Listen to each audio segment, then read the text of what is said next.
Então, agora já está público. Bem-vindos todos. Hoje é dia 18 de setembro de 2012 e você está vendo a 41ª edição do Ainda Sem Nome, o seu podcast predileto sobre comunicação online. Direto de Belo Horizonte, eu sou o Caio César e hoje não tenho o Felipe Cabeça. Hoje estou conversando com o Lucas Rocha, que está direto do outro lado do Atlântico. Está lá em Londres. E aí, Lucas, bem-vindo, cara, mais uma vez. Obrigado, é um prazer estar aqui. Lucas que trabalha... É sempre bom. Trabalha na Fundação Mozilla e não poderia deixar de ser. Hoje, um dos temas vai ser as peripécias que a Mozilla anda aprontando aí para o futuro, né, cara? Vamos lá, vamos falar um pouco disso. Pois é, a gente tem algumas coisas para tratar, e uma delas, cara, é essa palestra, esse vídeo, essa participação do Scott Jensen em 2011, não um ano já, né? Com uma fala de que os aplicativos devem morrer, cara. Você, Lucas, desenvolve aplicativos para dispositivos móveis. Para quem não sabe, o Lucas, ele é o responsável por um aplicativo que eu acho um dos mais bacanas nas minhas instalações de Android, é o Pattern, que ele permite fundos de tela baseados em padrão, em ladrilhos e tudo mais, e que deixa o seu celular muito, muito mais bacaninha do que com aquelas fotos toscas que a gente tira e do que com aquelas coisas que as operadoras mandam pra gente. Então, os fundos do Pattern são muito mais bacanas. E, pois é, Lucas, você faz lá o Pattern e como é que é essa... O que você tira dessa fala aí do Scott Jensen? Bom, eu acho que o ponto dele, principalmente, ele está questionando, e aí eu recomendo todo mundo assistir esse vídeo depois aqui do programa, eu acho que o ponto dele é um ponto bem fundamental, qual é o ponto inicial de interação com os aparelhos móveis. Então, e eu acho que o ponto mais interessante para ele é que, na prática, a forma mais natural de interagir, que a gente tem para interagir com o nosso ao redor, é a partir do espaço e do tempo que você está em qualquer momento. Então, se você está num café, você tem determinadas fontes de informação e determinadas coisas que você pode fazer naquele momento e naquele espaço. E eu acho que o ponto mais interessante disso é que, se você trabalha numa lógica de apps, isso não é escalável, isso não tem como expandir para qualquer situação facilmente. Porque, primeiro, você tem limitações de e-mail e de plataforma, isso é uma coisa mais fundamental. Claro, tem tipos de aparelhos diferentes, com recursos diferentes e funcionalidades diferentes. Esse é um elemento mais básico. O outro é o elemento de protocolo mesmo, de como é que você generaliza isso de tal forma que você pode interagir com qualquer espaço usando uma forma, e nesse caso o ponto dele é a web, né? Sim. Como é que você consegue generalizar uma interação com o tempo e espaço, o que ele chama de just-in-time interaction, de forma que você não está preso a uma plataforma específica e a um serviço específico. Isso é outra coisa interessante, que as apps, elas tentam, na verdade, o que as apps estão sempre fazendo é tentar criar uma clientela exclusiva em torno de serviços específicos com fins específicos, né? Sim. E o grande potencial da web é você conectar tudo com tudo, linkar tudo com tudo, sem ter essas barreiras de plataforma específica em aparelhos. Então, eu acho que tem um pouco eu diria que a ideia é um pouco abstrata ainda, mas eu acho que é um vídeo que dá para discutir muita coisa em termos práticos daqui para os próximos anos. Na prática, eu acho que Just in Time, eu acho que é uma coisa interessante, que o Scott Jensen, ele vem da Google, Apple, ele passou por um monte de empresa, né? Então, ele tem uma bagagem boa. E a Google, recentemente, está implementando uma coisa bem parecida com a ideia do que ele está falando, que é o Google Now. O Google Now é um pouco desse Just in Time, é aquela informação que é dada para você sem você pedir. Sim, você usa o Google Now já? Eu uso bastante aqui. Eu acho que a utilidade do Google Now ainda está um pouco restrita aos Estados Unidos. Geralmente o Reino Unido ganha essas funcionalidades logo depois dos Estados Unidos, vamos dizer assim. Acaba sendo sempre o segundo a receber essas atualizações, porque o Google Now, o grande desafio de um serviço como o Google Now, para quem não sabe, o Google Now é um serviço é um provedor de informação contextual. Então ele pega sua localização no GPS no seu aparelho do telefone, ele pega o padrão de rotas que você faz todo dia. Sim, e aí ele pega seu histórico de navio. E ele supõe coisas, tipo, você mora aqui, você vai todo dia para tal lugar. Então ele pode propor coisas do tipo, se você estiver dirigindo, a melhor rota é essa. Se você está perto de um lugar interessante na cidade, ele vai mostrar, você está perto de museu tal, talvez você tenha interesse. E como a Google, enfim, como a gente sabe, tem acesso a uma porrada de informação pessoal sua, acaba essa base enorme de informação, por exemplo, seu histórico de navegação web, pode ser usado para mapear mais ou menos seus interesses. Então, suponha que você está com seu celular, com o Google Now, visitando uma cidade que você nunca foi, e você antes já procurou sobre praia, museu, um artista específico. Ele pode, eventualmente, isso é uma coisa que não acontece ainda, mas com a informação que eles têm, eles podem começar a propor coisas, tipo... você gosta de tal artista, vai ter um show mais ou menos onde você está. Esse tipo de coisa. Então, esse link é uma coisa muito é uma coisa muito complexa. Eu acho que vai ser esse é o desafio, conseguir trazer utilidade para uma base de informação super abstrata e que não é bem fuzzy, não é uma coisa muito 2 mais 2 igual a 4, vamos dizer assim. Você não tem como ligar 2 pontos e saber o que é que o usuário vai querer. E na minha experiência mesmo, tem muita informação que eles mostram que ainda é inútil. Não tem muita minha cara. E às vezes vem até depois da hora, né? Assim, ele saca que você tá num caminho quando você já está no caminho. Então aí ele demora a te dar uma resposta, né? E ainda tem uma coisa de fonte de informação, que é uma coisa que eu acho que o Google Now vai ter muito... É outro grande desafio, de onde buscar as informações que são de fato úteis. Por exemplo, uma coisa que é super comum nos Estados Unidos e que aqui no Reino Unido ainda não é, tipo horário de trem. É uma coisa que eu faço muito. Eu tenho um aplicativo específico para olhar o horário de trem quando eu estou saindo do trabalho. Mas essa base de informação vem da Secretaria de Transporte, vamos dizer assim, de Londres. E essa base essa base de dados é proprietária, você tem que pagar uma licença. Então, assim, tem várias barreiras para você aí vem aquela coisa de você tornar o serviço escalável para qualquer lugar, em qualquer situação. E aí é nesse sentido que eu acho que a web tem potencial, porque você pode... o grande barato da web é você linkar coisas a partir de protocolos bem conhecidos. Então, eu acho que um serviço como esse só tem como dar certo se você tem uma rede relativamente aberta. Por exemplo, se a Secretaria de Transporte quer linkar a base de dados dele no Google Now, através de alguma API... padrão, abrir via API. O serviço. Então, você permitir que pessoas entrem com dados e essa base cresça independente do que a Google vai fazer em termos de parceria comercial e tal. Porque não tem como uma empresa cobrir tudo de qualquer lugar, de qualquer situação, de qualquer contexto. Então, acho que a web traz um pouco... Eu acho que a web, um serviço como esse, só tem como ser baseado na web. Não tem como tornar uma coisa tão proprietária e tão fechada. Não escala.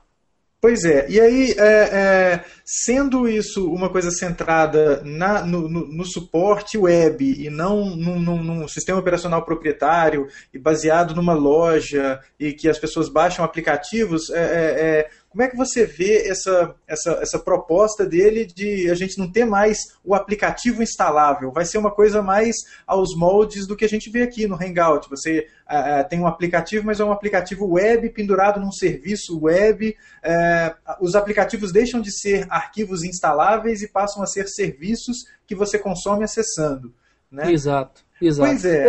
Eu acho que tem um pouco do... Eu acho que um ponto dele que eu achei bem interessante é que o esquema de apps, ele não tem suporte muito bom a uma coisa que a web tem, que é eu quero informação, eu acho, e eu jogo fora.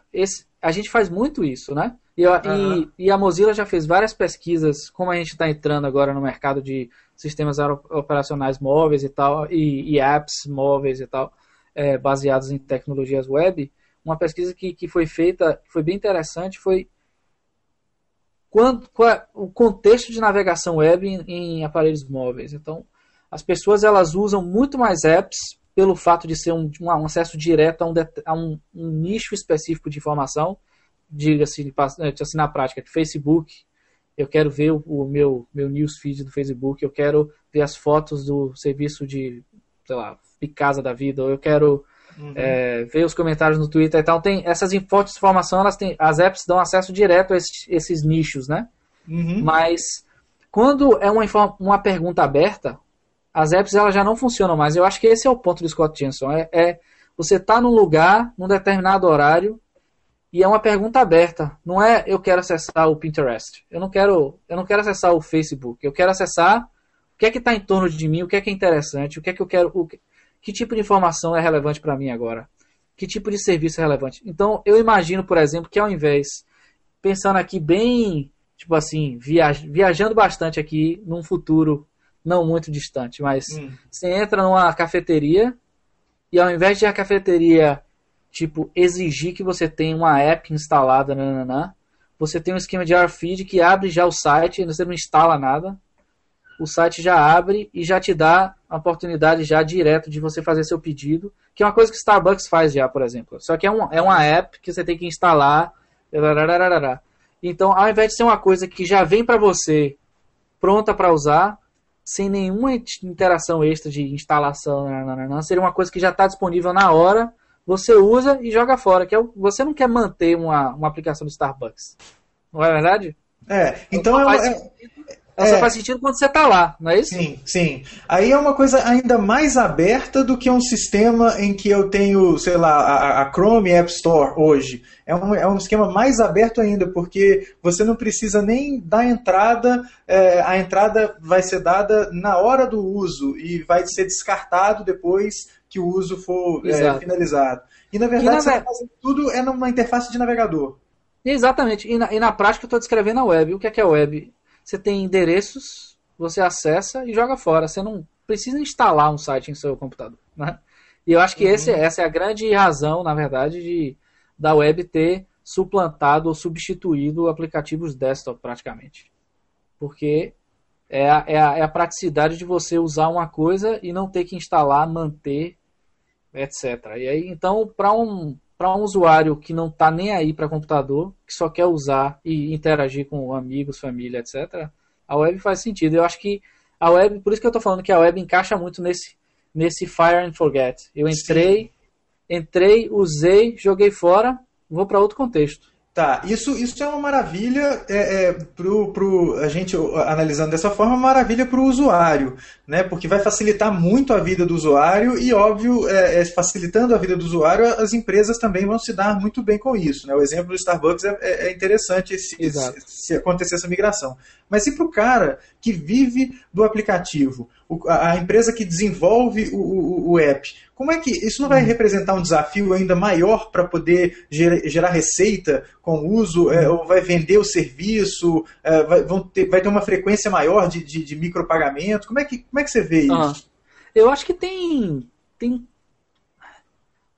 uma série de vamos dizer, por exemplo, o caso do Starbucks é um contexto bem específico, porque o espaço ele é assim, propriedade da Starbucks, obviamente. Então, no caso de um Starbucks da vida, você tem um estabelecimento e você dá um just-in-time interaction lá dentro. Isso aí é como se fosse um extra no serviço que você já provê. Então, nesse caso, o Starbucks não quer vender app, ele quer tornar a vida do cliente mais fácil, né? Então, nesse caso, o app não é mais um meio do que um fim. Então, para o caso específico do mercado de apps, já é uma discussão bem diferente. Eu não sei, eu acho que existe ainda espaço para você vender informação útil e vender serviço útil. E que não necessariamente. Então a unidade, eu diria que a unidade rentável num esquema desse seria mais num esquema de vender uma informação útil a partir de alguma informação, alguma entrada que você dá, seja sua localização, palavras-chave, busca, não sei, mas e aí tem todo o esquema que não foi explorado tanto ainda, esquema de propaganda, que é outra coisa que é grande pra caramba no Google, principalmente. Mas eu acho que serviço e informação é algo que as pessoas pagam, se vale a pena e faz diferença. Pegando aqui um exemplo bem rudimentar, mas, por exemplo, por que muitas pessoas entram no museu e pagam aquele áudio guide, aquele guia? Porque aquilo é uma informação útil para aquele contexto, para aquele momento. Então eu imagino que você pode vender um guia que tipo assim, carrega dinamicamente quando você entra numa determinada exposição, por exemplo. É uma coisa. Você está andando numa cidade e você tem conhecimento específico sobre coisa. Que eu acho que uma coisa que é legal da web, que eu acho que as apps, eu acho que elas acabam limando um pouco, é essa coisa do long tail, é aquela informação de nicho que o mainstream não cobre. Então, suponha que tem aquele barzinho da esquina que tem um site que você está passando ali perto e ele tem um conhecimento das cachaças locais, alguma coisa assim que eu acho que tem espaço para outras coisas que não só vender uma licença de um aplicativo. E essa é uma coisa que é uma pergunta aberta, eu não tenho uma resposta. É um desafio, né? É um desafio para quem faz o aplicativo hoje e vai... É óbvio, né? Quem está por dentro do contexto aqui, é legal deixar claro, o Lucas, ele trabalha na Fundação Mozilla, inclusive aqui já temos 2 comentários, Lucas, lá no nosso canal do YouTube. Para quem não sabe, quiser acompanhar, nós estamos lá no youtube.com/ainda sem nome podcast, ou então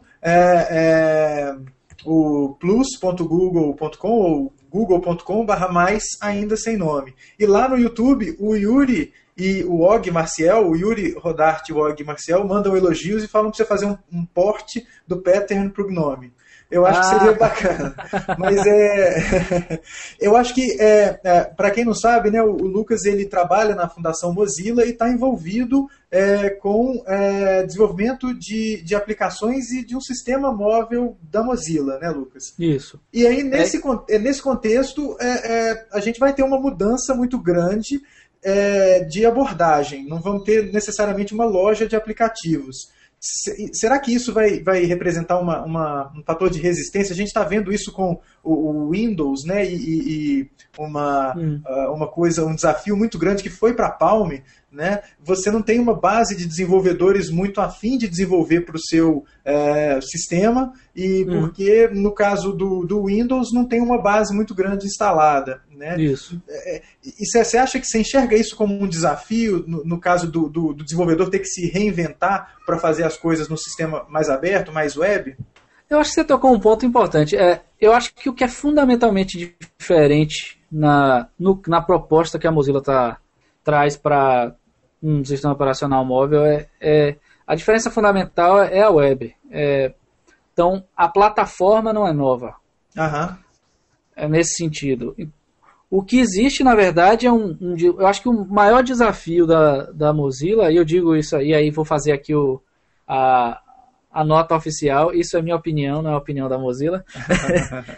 Mas eu acho que o grande desafio para a Mozilla vai ser conseguir um nível de performance tal que você não consiga distinguir um aplicativo nativo de um aplicativo feito com tecnologias web.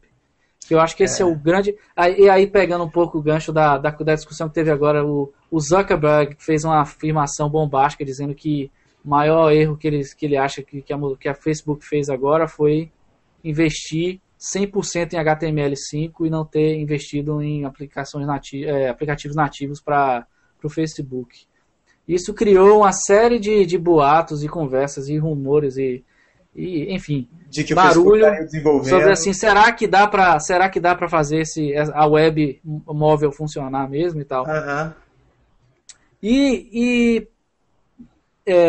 Aí mais no âmbito mais do técnico de desenvolvimento, o líder técnico do Facebook, do Facebook, do aplicativo do Facebook para o iOS, para o iPhone, eles mandaram uma nota para o W3C, que é o consórcio de desenvolvimento da web, né?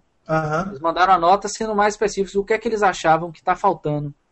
E tem vários pontos deles que eu acho que são super válidos em termos de experiência de desenvolvimento na web. Um é ferramenta de desenvolvimento.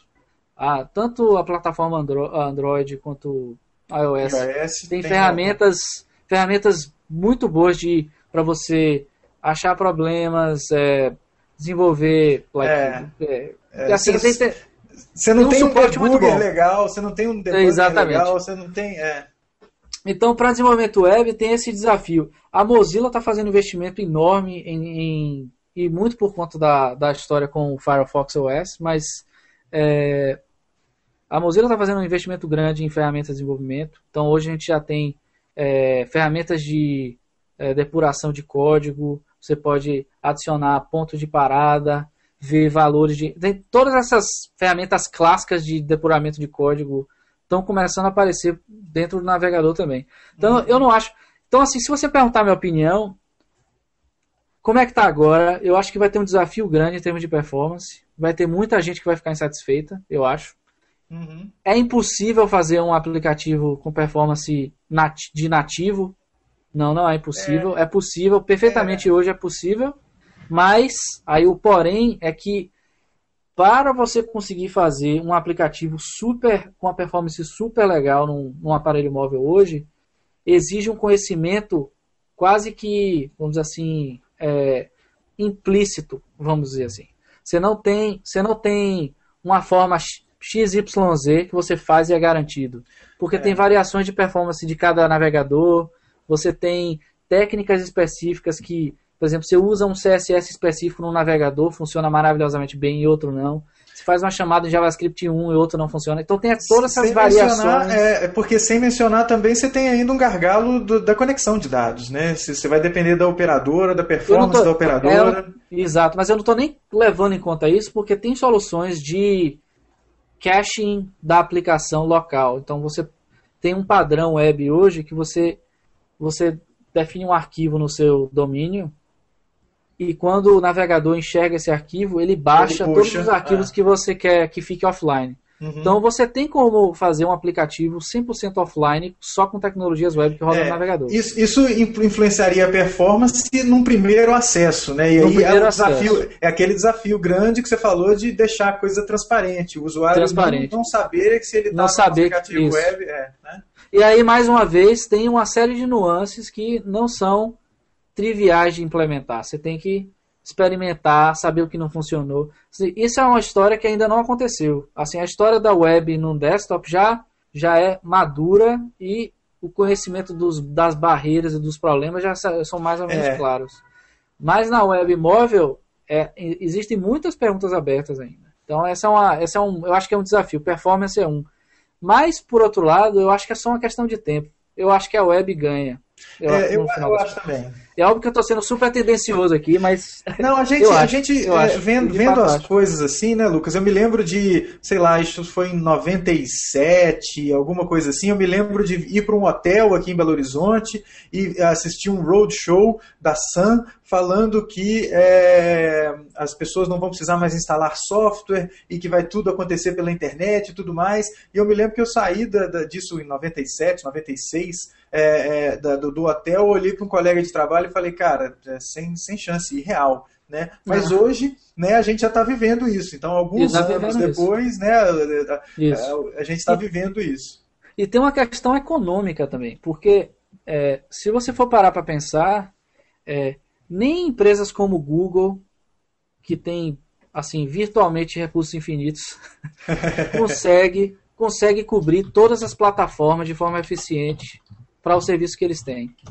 Então, se uma empresa como o Google não consegue, imagine empresas menores. Não, eu acho que é uma proposta meio que impossível por definição já. Você não tem como pensar uma situação em que toda vez que você quer atingir uma fatia X do mercado, você vai ter que reescrever tudo que você fez numa linguagem diferente, plataforma diferente e tal.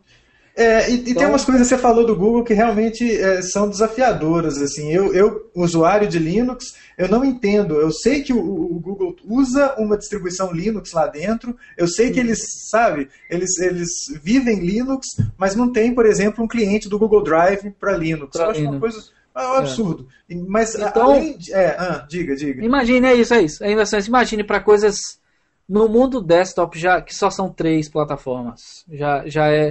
Já é complicado. No mundo móvel, se você quer realmente atingir, você tem pelo menos umas 5 plataformas aí. Então você tem Symbian, iOS, Android, RIM, Windows. Então pelo menos, né? Se você quer pegar a fatia, o mercado inteiro. Se você quer pegar uma boa fatia do mercado, que é o que as empresas têm feito, é pegar Android e iOS. Geralmente começando com iOS. Então enfim, eu pego meu exemplo super pequenininho do Pattern, assim, eu como desenvolvedor, eu nem considero a possibilidade de portar para iOS, porque não vale a pena o tempo que eu vou ter. Eu estou fazendo por diversão. Eu vou reescrever meu código inteiro só para... Entendeu? Assim, é um esforço colossal. Se eu tivesse a web como plataforma, eu já ia atingir uma massa gigantesca de usuários... Sem ter que portar código para 1 zilhão de plataformas completamente diferentes. Então eu acho que... tem tanto o sistema da Mozilla, né? E tem ainda um papo de que o WebOS vai voltar aberto aí, né? Estão pulando uns rumores. Eles abriram código, eles estão fazendo, vamos dizer assim, a coisa direito no sentido específico de abrir o código e manter o desenvolvimento mais ou menos andando. Óbvio que o time de desenvolvimento é bem menor hoje em dia, então não é mais a mesma coisa. O WebOS, eu acho que tem um monte de coisa que eu amo no WebOS. Web, software livre em vários níveis da pilha de software, então, assim, de desenvolvimento. Aí o design foi genial. O Matias Duarte, enfim, o cara é um genial. Tudo que ele se dedica geralmente acaba se tornando interessante. Eu acho que o WebOS é uma criação dele muito legal. Então tinha vários aspectos ali que estavam legais. Eu acho que o que a Mozilla se diferencia fundamentalmente a Mozilla tem um navegador, e eu acho que o time da HP, da Palm, não tinha. Isso é uma coisa que faz muita diferença. O que significa, na prática, que se a gente tem na Mozilla, tem uns caras lá que são tipo os deuses do CSS. Tipo, os caras criaram um monte de especificação que existe hoje e escreveram as primeiras implementações dessas coisas. Então, esse tipo de conhecimento, se você não tem no seu time, a capacidade de chegar e falar: transitions no CSS não está funcionando em caso tal. A gente tem na Mozilla capacidade de ter 2 caras lá que escreveram metade do CSS na web e falar, pô, beleza, deixa eu consertar aqui.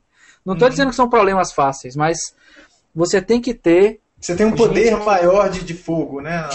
Exato. Isso é um aspecto. A capacidade técnica de implementar a web, de fato. Vamos dizer assim.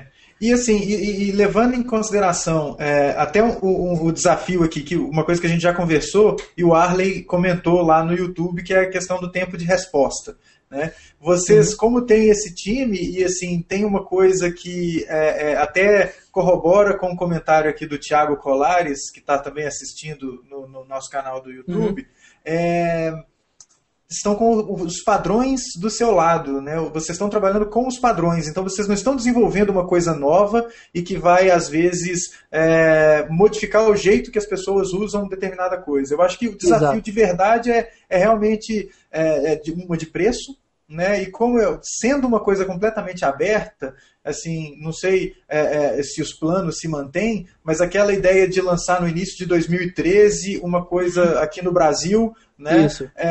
Tem que ter um preço atrativo para chegar convidativo. Isso sendo aberto, você já tem, né? E sendo aberto, eu suspeito que vocês vão ter que pagar. Quando eu falo vocês, eu falo a Fundação Mozilla, né? Menos licenças, como o Android hoje, para cada aparelho com Android, você tem que sair pagando licença para um monte de gente e acaba não deixando a coisa tão barata assim, né? Exato. E você tocou no ponto que eu ia falar. Eu acho que o grande potencial do Firefox OS, sendo a Mozilla desenvolvendo, é essa forma de desenvolvimento em que tudo que está sendo feito durante o processo de desenvolvimento, quase que tudo está sendo proposto como padrão web. Então, toda a interação com hardware, padrões que não existiam antes, basicamente. Interação com gerenciamento de energia, gerenciamento de controle de brilho, etc. Interação com hardware, SMS, fone, vibração do aparelho. Todos esses padrões estão sendo propostos no W3C.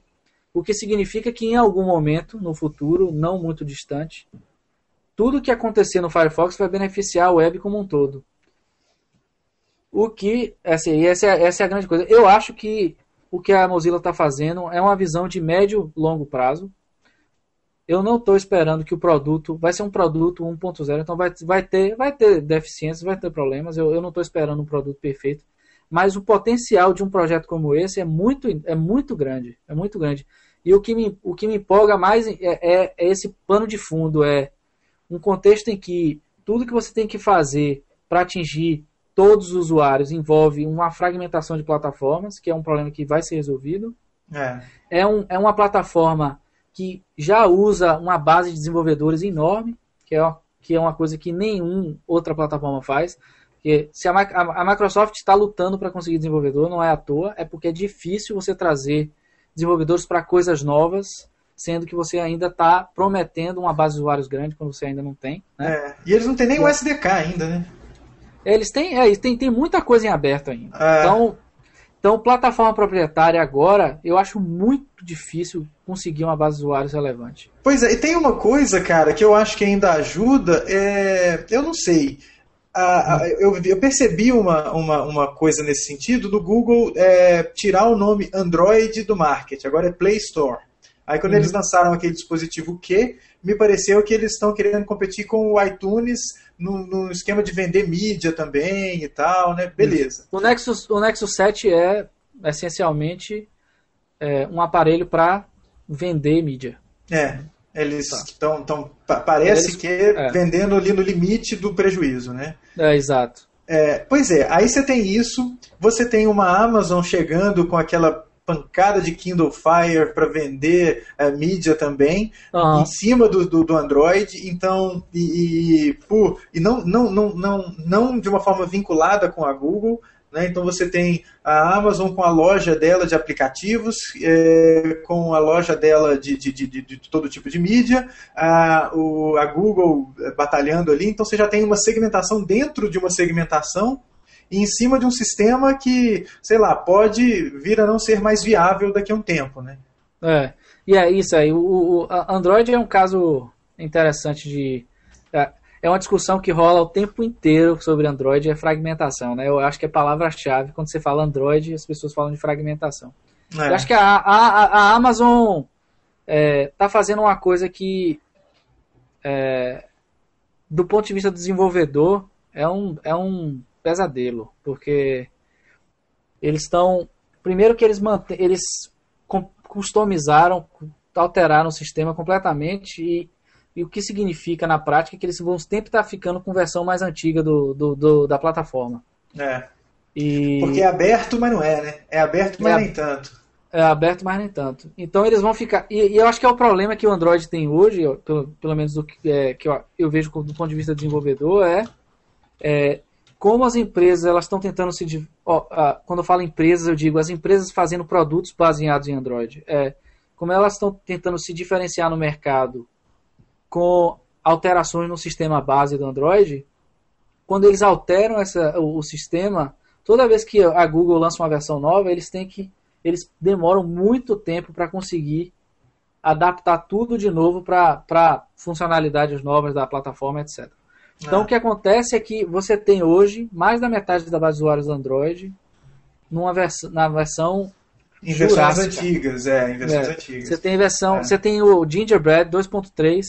Eu estaria no Gingerbread se não fosse o Cyanogen Mod, né? Se não fosse o pessoal do Cyanogen. Aí eu... Até hoje eu estava no Gingerbread. Então, E isso é o que, assim, você ainda futuca essas coisas, você sabe como fazer, mas o resto do mundo inteiro não faz. Então eles estão lá presos numa plataforma antiga que não vai avançar e as empresas elas desistem. Então a Samsung já desistiu de, sei lá, Galaxy S desistiram, já não atualizam mais, já foi. E você pega os casos equivalentes em outras empresas também. Samsung é um caso interessante porque eles se tornaram a empresa do Android, no final das contas. É sinônimo de Android. Sinônimo de Android. E, assim, eu pessoalmente acho que eles fazem assim, um horroroso trabalho deles, eu não gosto, enfim. Você fala visualmente ali, a identidade visual? Qualquer trabalho de design que eles fazem é tenebroso, assim. Não dá nem para começar.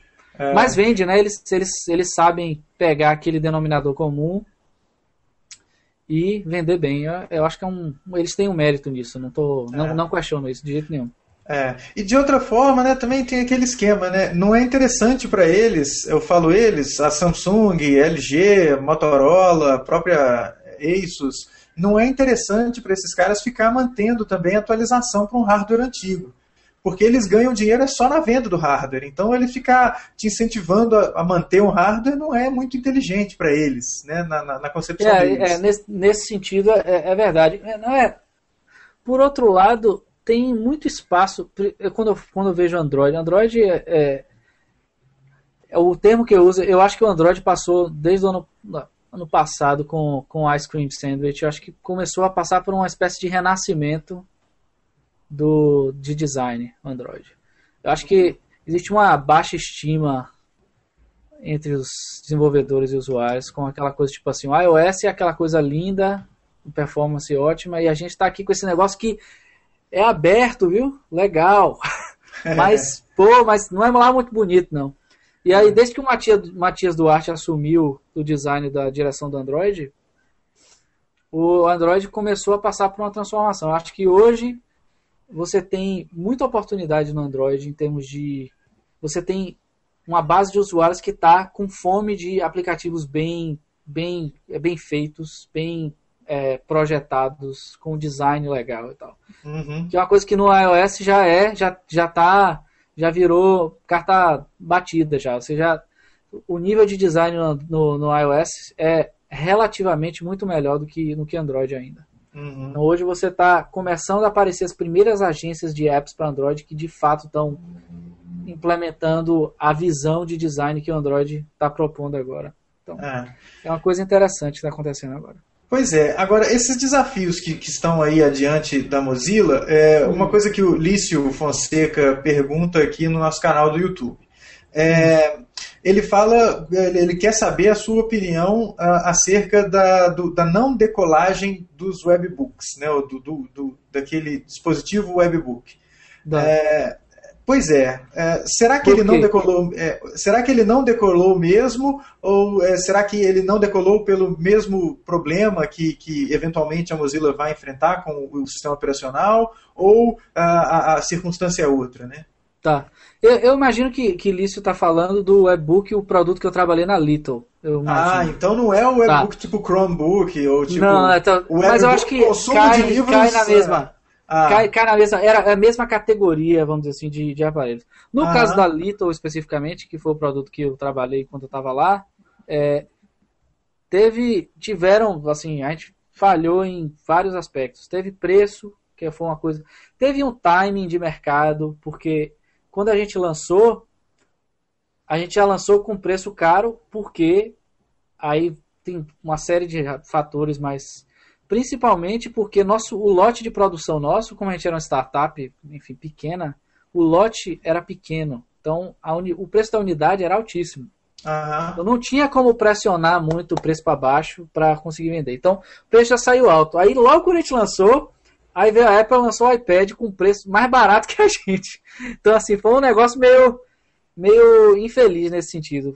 Não dava para competir com um produto com tanto hype envolvido, quando a gente estava propondo uma coisa muito mais simples. Então, eu acho que o timing, o preço, tem problemas de estabilidade também, tem várias coisas.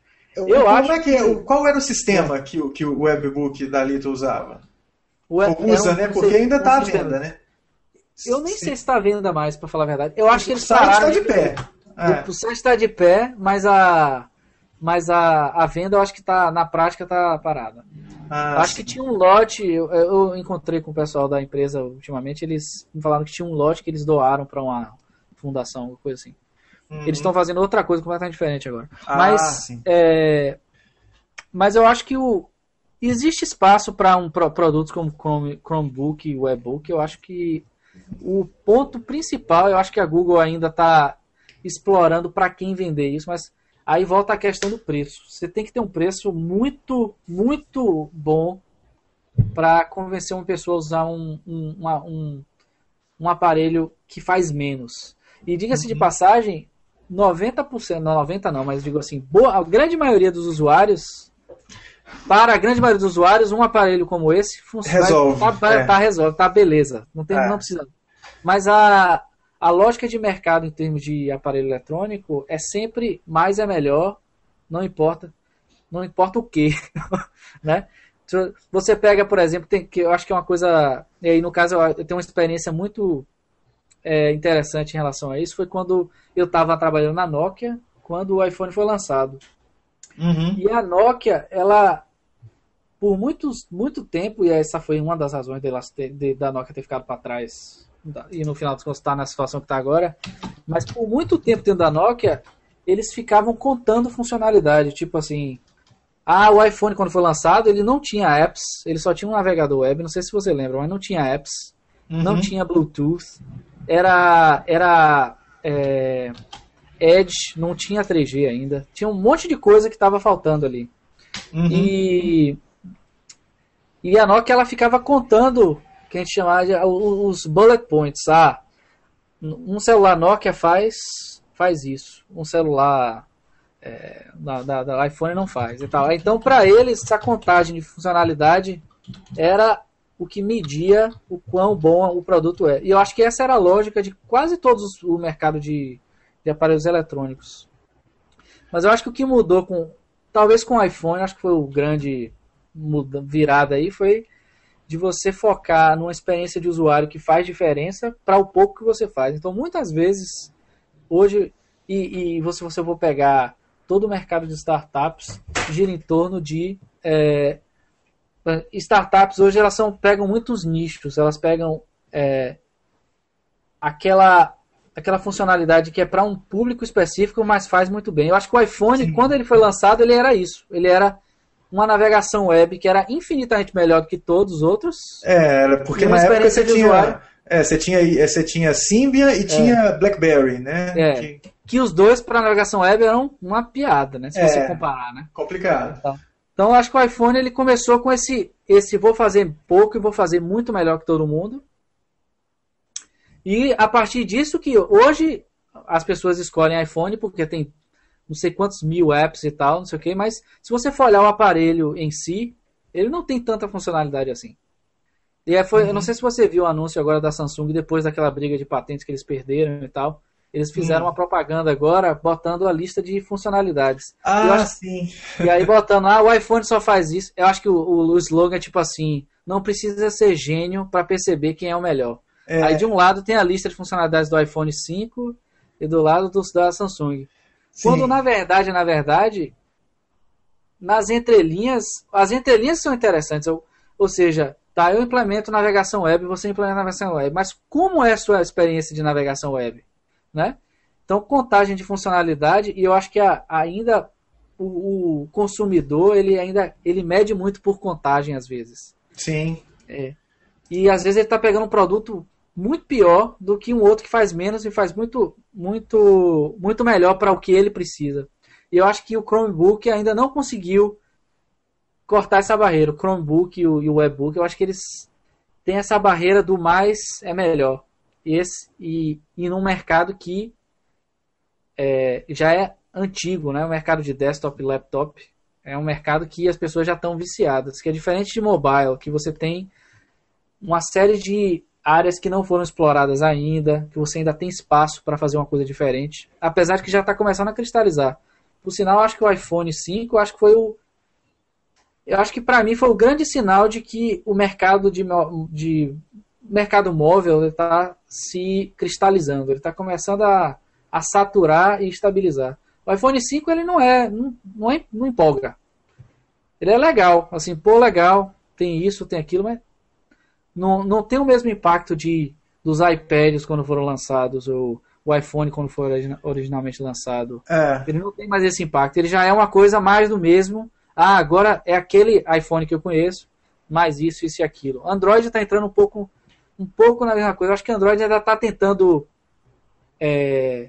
ganhar essa identidade de design que eu falei. Eu acho que vai ter uma série de coisas legais daqui para frente. Mas é um mercado que está cristalizando e vai virar um pouco desktop também. Tipo assim, mais do mesmo. A galera, e vai ter aqueles pontos, aquelas brechas que um vai achar e vai ficar na frente, se diferenciar e tal. Mas hoje eu acho que já está começando a ficar aquela coisa, já não é aquela coisa, iPhone vai ser lançado, você fica, ai meu Deus, eu tenho que olhar, eu tenho que ver o que é que eles vão fazer. Foi o primeiro anúncio que eu já nem olhei muito, eu só olhei depois. E nem fiquei assim, tá, beleza. É isso aí. Já não tem mais tanta surpresa, né? Exato. Agora, essa surpresa, você acha que a próxima vai ser aí em 2013 a chegada do sistema da Mozilla, o Firefox, ou não? Eu acho que, e aí vai minha opinião pessoal. Tem que causar uma excelente primeira impressão, né? Isso. Eu acho que eu acho que o objetivo, e é a forma como eu percebo, eu não estou envolvido diretamente no desenvolvimento, mas eu, enfim, estou rodeado de gente que trabalha diretamente no desenvolvimento do Firefox OS. Eu acho que o ponto do Firefox OS que pode chamar a atenção bastante eu vou tentar resumir em uma frase, mas experiência de usuário premium para o preço que você vai pagar. Uhum. Tá? Então, a proposta é ter um preço de um feature phone, de um vamos dizer assim, de um celular PEBA, um preço de um celular PEBA, com uma experiência de usuário que é muito melhor do que um celular PEBA. Entendi. Então, eu imagino que a forma como a gente vai medir o sucesso do Firefox OS no primeiro ano, vamos dizer assim, ao invés de você comprar aquele celular Nokia que só liga, aquela galera que só comprava aquele celular série 30, que é aquele que só liga e tem um contato e cabo SMS bem ruinzinho, né? Uhum. A galera que está comprando esse tipo de celular vai comprar um Firefox OS, um celular com Firefox OS, com apps, com coisas de um smartphone, com o preço que está no alcance deles. E diga-se de passagem, também com dados, que é uma coisa que a população que está comprando feature phone hoje não usa a internet móvel, né? Sim. Então acho que tem também esse potencial de você trazer uma experiência de smartphone com internet móvel para uma camada da população que está completamente fora disso agora. Então acho que a medida de sucesso vai ser essa fatia do mercado de celulares low-end mesmo, que de repente vai começar a usar uma coisa muito melhor e que tem muito potencial para melhorar, como eu falei. Então eu acho que é dessa forma que eu vejo. Uhum. Opinião pessoal completamente aqui. Mas... e se você levar em consideração que alguns serviços, a versão móvel, ou seja, aquilo que seria de cara o que um usuário do Firefox OS usaria, já é melhor. Por exemplo, o site móvel do Twitter é melhor do que o aplicativo do Twitter para Android, por exemplo. Isso. Isso é outra. Você tocou num outro ponto importante também, porque e eu acho que isso vai ter eu não sei se alguém fez uma discussão disso, mas eu acho que o Firefox OS e a Mozilla tem uma presença muito forte no Brasil. É uma base de usuários grande. Eu acho que o impacto psicológico do Firefox OS no Brasil é que você vai ter um produto que a web é central, a web móvel é central. Então, por exemplo, só para te dar um exemplo mais concreto, a Mozilla está tentando movimentar parcerias para, obviamente, o aparelho tem que ter conteúdo apropriado para brasileiros, não pode ser uma coisa alienígena e tal. Então, por exemplo, existe contato com todos a grande mídia no Brasil, jornais, canais de TV, etc. E toda a discussão é como trazer a web móvel desses serviços para o aparelho. Então, só o fato de você discutir e criar, vamos dizer assim, incentivo para esse tipo de coisa, já vai ser, para a web móvel brasileira, vai ser um avanço que eu acho que tem bastante potencial. Uhum. Porque, de repente, você vai ter campanha tanto de marketing de um aparelho centrado na web, claro, mas você vai ter também todo um trabalho de base, de business development mesmo, de chegar nas empresas, faça um site móvel que realmente funciona, conscientização sobre padrões web. Então, assim, tem um monte de coisa que vem no bojo do Firefox OS pro Brasil que vai ser bem legal, eu acho. Eu fico feliz pra caramba que vai ser, assim, obviamente, porque eu acho que vai ter esse empurrão na web no Brasil, que eu acho que é uma coisa que é bem positiva. E vai expandir para a América Latina. E necessária. Eu sinceramente, eu posso estar fazendo um comentário completamente equivocado, mas minha impressão da web brasileira, na média, é que a qualidade é muito ruim. Não é só impressão, não.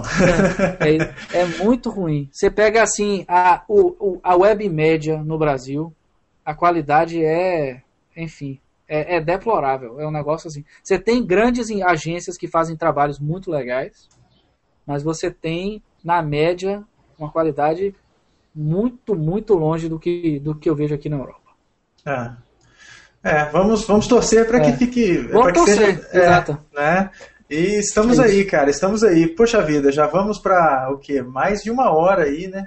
Já vamos para mais de uma hora de conversa, Lucas. Que nada. Eu acho que eu acabo falando demais. Ó. Não, de maneira alguma, de maneira alguma. Segunda participação sua aqui e sucesso, cara. Muita gente comentando. Estou gostando de ver o que as pessoas têm comentado lá no YouTube. Para quem não sabe, o nosso canal é o youtube.com/ainda sem nome podcast. E qualquer coisa nós estamos aí. Eu sou Caio CGO. Você pode me achar lá no gplus.to/Caio CGO. E estamos no nosso site aindasemno.me, esperando os comentários depois que a gente encerrar esse episódio de hoje, né, cara? Muito bacana a sua participação, bicho. Alguma outra coisa que você queira ressaltar aí desse cenário de desenvolvimento para dispositivos móveis? Eu acho que vai ser a consolidação de uma abordagem responsiva, né? A gente fazer as coisas de maneira responsiva, você garante que vai funcionar no desktop, no celular, onde quer que seja, né? Exato. Não, eu acho que é isso. Eu acho que minha mensagem final seria: dê uma olhada no Firefox OS. Se você mexe com web, ou você sabe de gente que mexe com web, mostra links, tudo que você souber sobre o projeto. É um projeto 100% aberto desde o primeiro dia. Está tudo no código no GitHub. Então, se você quiser acompanhar o desenvolvimento, você pode. Se você quiser começar a pensar em desenvolver apps, você pode começar a fazer agora. Se você quiser saber mais como vai rolar a distribuição de apps dentro do Firefox OS, já tem informação disso no site da Mozilla.